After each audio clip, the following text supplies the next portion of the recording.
Good evening, everyone. Welcome back to the channel.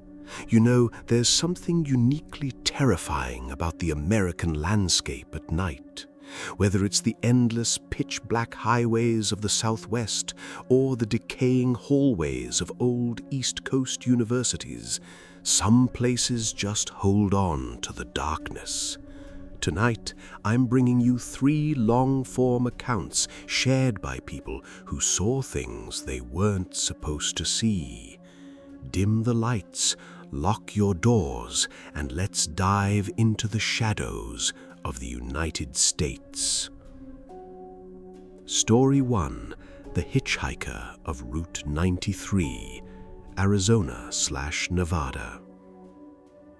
Our first story comes from a guy named Jack, a long-haul trucker who spent 20 years hauling freight across the lower 48.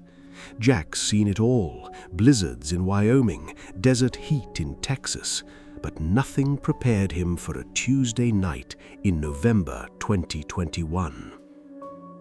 Jack was driving a sleeper cab, hauling a heavy load from Phoenix to Las Vegas.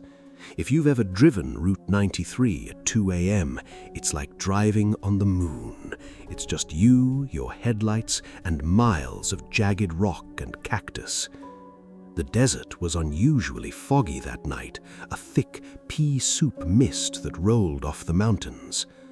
Suddenly, Jack's headlights caught something white on the shoulder of the road. As he got closer, he saw a woman. She was wearing a thin white sundress, totally inappropriate for the freezing desert night.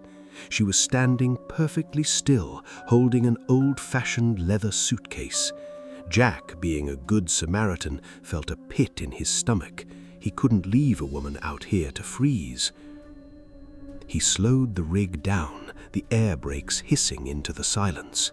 He rolled down the passenger window and called out, "Hey, ma'am, you okay? You need a lift to the next town?" She didn't look at him. She just climbed into the cab. The moment she sat down, the temperature inside the truck plummeted. The heater was blasting at 80 degrees, but Jack could see his own breath. She smelled like wet earth and copper. As they drove, the silence became suffocating. Jack tried to make small talk, asking where she was headed. She didn't respond. She just stared straight ahead through the windshield. Jack glanced at his side mirror to merge lanes, then glanced at the internal rearview mirror. His heart stopped. The passenger seat in the mirror was empty, but when he looked to his right, she was still sitting there. That's when it happened. They approached an old concrete bridge. The radio began to scream with static, not just noise, but a sound like a woman's muffled sobbing. Jack looked at his passenger. She slowly turned her head toward him. Her hair parted, and Jack realized with horror that her face wasn't a face at all. It was a pulverized mess of bone and tattered flesh, as if she had been dragged under a semi-truck for miles. Jack slammed on the brakes, the tires screaming. He blacked out for a second. When he came to, the passenger door was wide open.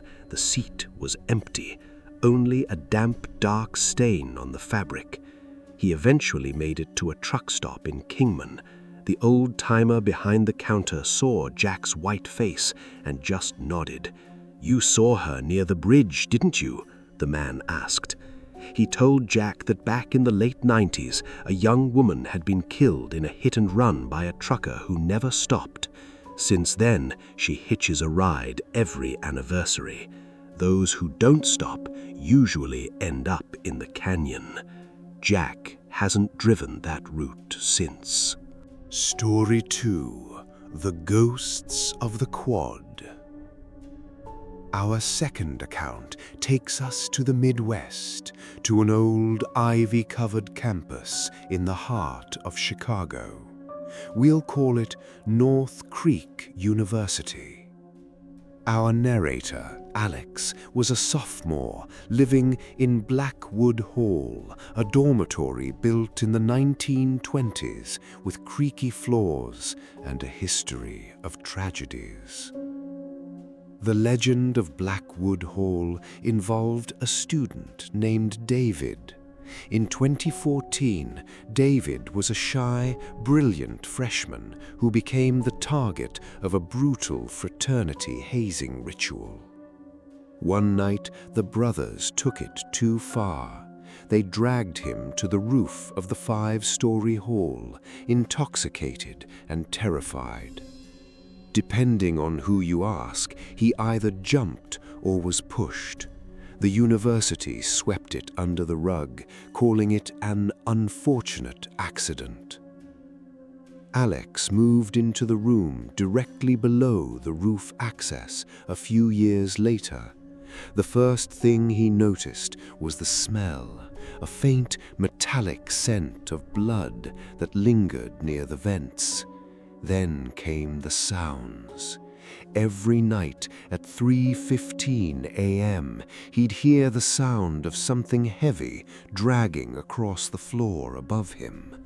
Thud, scrape, thud, scrape. The boys who had hazed David, the ones who were still on campus as seniors, started experiencing glitches. One of them, a guy named Mark, was the ringleader. Mark started claiming that every time he looked in a mirror, he didn't see his own reflection. He saw a boy with a cracked skull standing behind him.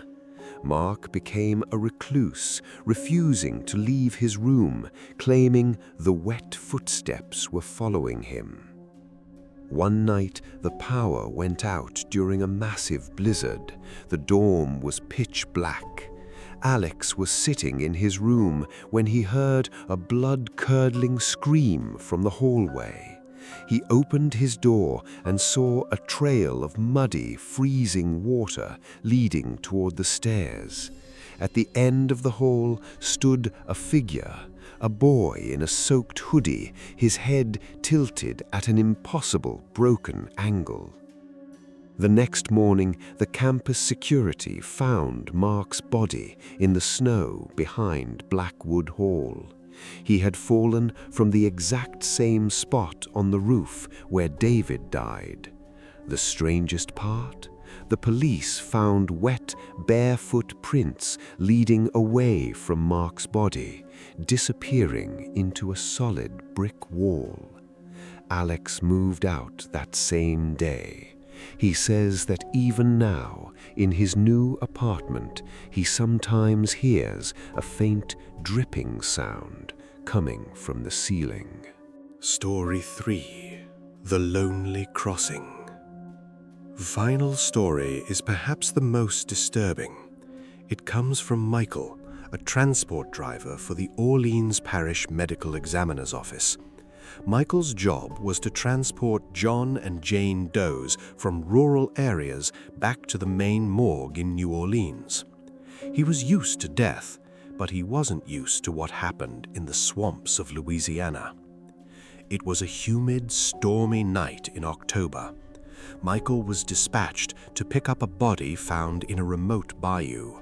It was a Jane Doe, a victim of a violent crime. She had been decapitated, her head never recovered from the murky water. The police had bagged the torso and placed it in Michael's refrigerated transport van. The drive back was a 3-hour journey through the Cypress Dead Zone, a stretch of road where cell service goes to die. About an hour in, Michael's van began to sputter. The engine temperature spiked, and the vehicle died right in the middle of a bridge over the swamp. As Michael sat there, trying to restart the engine, he heard a sound from the back of the van. A heavy thump against the metal partition. Then another. It sounded like something was throwing itself against the door of the refrigeration unit.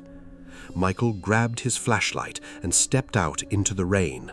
He walked to the back of the van and peered through the small reinforced glass window of the cargo area. Inside, the black body bag was torn open.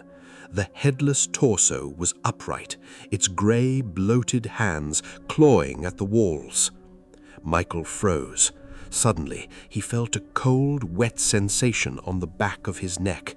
A voice, gurgling and wet, as if speaking through a throat full of swamp water, whispered into his ear. "Have you seen where they put my face?" Michael didn't look back. He dived into the driver's seat, and miraculously, the van roared to life. He drove at 90 miles per hour until he hit the city lights of New Orleans. When he arrived at the morgue, the attendants opened the back. The body bag was perfectly sealed. The body hadn't moved. But when Michael went home and took off his uniform, he saw 2 bruised, muddy handprints on his shoulders. He quit the next morning. He now works a desk job far away from the morgues and the lonely roads of the South. America is a big country, and there are a lot of miles of road where no one can hear you scream. Whether these stories are tricks of the mind or something more, one thing is for sure: some passengers never truly leave the vehicle. Thanks for listening. If you have a story from the road, send it to the email in the description. Stay safe out there, and don't pick up any hitchhikers. Good night.